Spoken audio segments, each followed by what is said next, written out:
मध्य प्रदेश का ग्वालियर चंबल लोकसभा चुनाव में सबसे बड़ा केंद्र है। 2 दिन पहले तक बीएसपी को यहां प्रत्याशी ढूंढने से नहीं मिल रहे थे, लेकिन अब बीएसपी ने ग्वालियर चंबल संभाग की 4 सीटों पर बड़ा दांव खेल दिया है।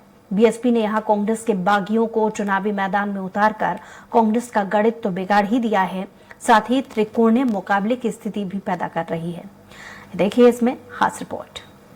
यूपी से सटे ग्वालियर चंबल अंचल में बसपा आज जीत की पोजीशन में भले ही नहीं है, लेकिन खेल बिगाड़ने के लिए वो मैदान में जरूर है। इसलिए उसने ऐसे प्रत्याशियों पर दांव खेल दिया है जो कांग्रेस से टिकट न मिलने से नाराज थे, लेकिन उनकी पकड़ अपने लोकसभा क्षेत्र में मजबूत थी। अब बीएसपी ये दावा कर रही है कि इस बार हाथी खेल बिगाड़ेगा नहीं बल्कि जीतेगा भी। ऐसा है कि कांग्रेस तीसरे नंबर पर जा रही है और आप 2-4 दिन में आप खुद ही बोलने लगोगे कि सीधी सीधी बसपा का टक्कर जो कंपटीशन है वो बीजेपी से।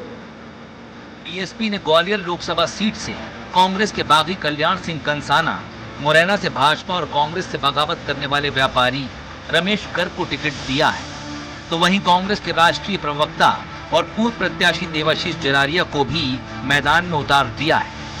बीएसपी के तीनों प्रत्याशियों के चेहरे देखकर कांग्रेस कह रही है कि ये सिर्फ नुकसान पहुंचाने की राजनीति है, जबकि बीजेपी अब भी बीएसपी का अस्तित्व ही नकार रही है। देखिए, बसपा का नाम किसी जमाने में बहुत जोर शोर से लिया जाता था। उत्तर प्रदेश में मायावती सरकार बना शक्ति बना चुकी है, इसलिए बीएसपी की बात होती थी। अब उसकी मुद्दत हो गए। आज बहुजन समाज पार्टी की स्थिति है क्या? उत्तर प्रदेश में क्या स्थिति है उनकी? तो क्या यहाँ का अनुसूचित जाति का मतदाता बीएसपी के किसी भी प्रत्याशी को टिकट दे देगा?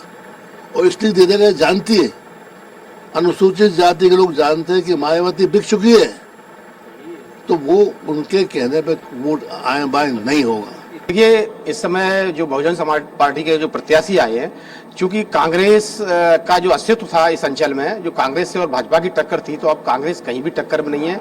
इस समय जो भारतीय जनता पार्टी की टक्कर है वो बीएसपी के प्रत्याशियों से है, और बीएसपी के प्रत्याशियों से आने से भारतीय जनता पार्टी की एक लंबी जीत और एक ऐतिहासिक जीत होगी इसमें।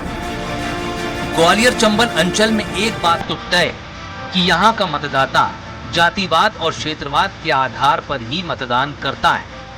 ऐसे में किसी भी राजनीतिक संभावना से इनकार नहीं किया जा सकता, लेकिन देखना दिलचस्प होगा कि इस बार चुनाव में बीएसपी के हाथी के पैरों तले किसका राजनीतिक भविष्य कुचला जाएगा।